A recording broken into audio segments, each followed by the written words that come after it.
परिवृत्त पार्श्व कोणासन के अभ्यास के लिए पहले अपने स्थान पर पर्वतासन में आएंगे। पर्वतासन में आने के बाद अभी अपने बाएं पांव को उठाकर दोनों हाथों के बीच में ले आएंगे, घुटने को मोड़कर अश्वसंचाल आसन की स्थिति में।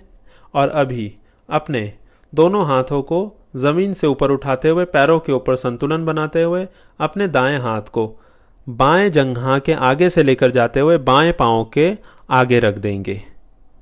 और अभी अपने बाएं हाथ को ऊपर की ओर लेकर जाएंगे कंधे की सीध में, और गर्दन को ऊपर की तरफ करते हुए बाएं हाथ की उंगलियों को देखेंगे।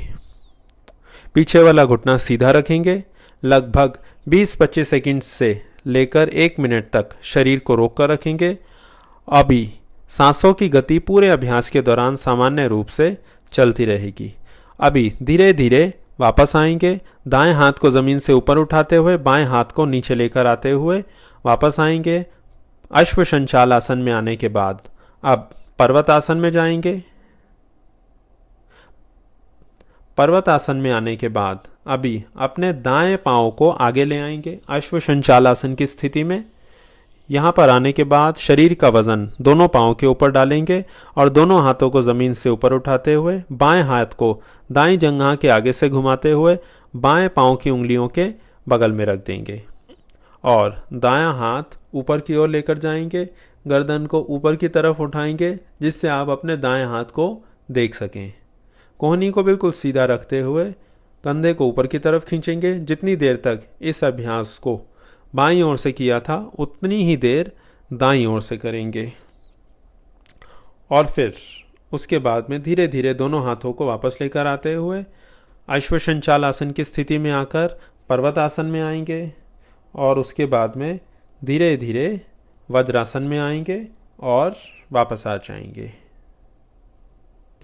परिवृत्त पार्श्व कोणासन। परिवृत्त का अर्थ होता है ट्विस्ट करना, मोड़ना, और पार्श्व का अर्थ होता है झुकाना।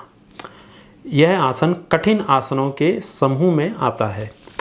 इस आसन को करने से पहले कटी चक्रासन और त्रिकोण आसन दोनों का अभ्यास करें और इस आसन को करने के बाद में अर्ध हनुमान आसन का अभ्यास करें। इस आसन को दोनों तरफ से लगभग 2-3 बार तक करेंगे और प्रत्येक बार में 20 सेकंड से लेकर 1 मिनट तक शरीर को रोककर रखेंगे। आसन में जाने के बाद सांसें आराम से चलती रहेंगी, सांसों को रोककर नहीं रखेंगे। जितना हो सके शरीर को स्थिर करने का प्रयास करेंगे। धीरे धीरे 10 सेकंड से अभ्यास को शुरू करेंगे और धीरे धीरे समय को बढ़ाते रहेंगे। इस आसन को करते समय पूरा खिंचाव अनुभव करना है। अपनी पिंडली पे, घुटने पे, जंघा पे, कमर पे, पीठ पे, नितंब पे, हाथों पे, कंधों पे और गर्दन पे।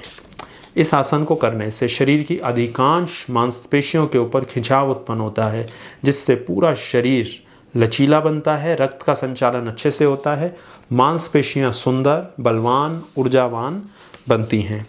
विशेष रूप से जंघा पे, पीठ पे और कंधों के ऊपर इसका सकारात्मक प्रभाव पड़ता है। मानसिक और शारीरिक स्थिरता के लिए यह आसन लाभप्रद आसन है। इससे शरीर कठिन आसन करने के योग्य बनता है और प्रेरित होता है।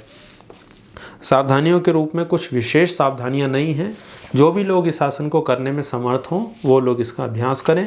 बस इस आसन को करने से पहले अच्छे से व्यायाम कर लें जिससे मांसपेशियां खुल जाएं और इस बात को ध्यान रखें इस आसन को करने से पहले कटी चक्र आसन और त्रिकोण आसन दोनों का अभ्यास करें और इस आसन को करने के बाद हनुमान आसन का अभ्यास करें, अर्ध हनुमान आसन का।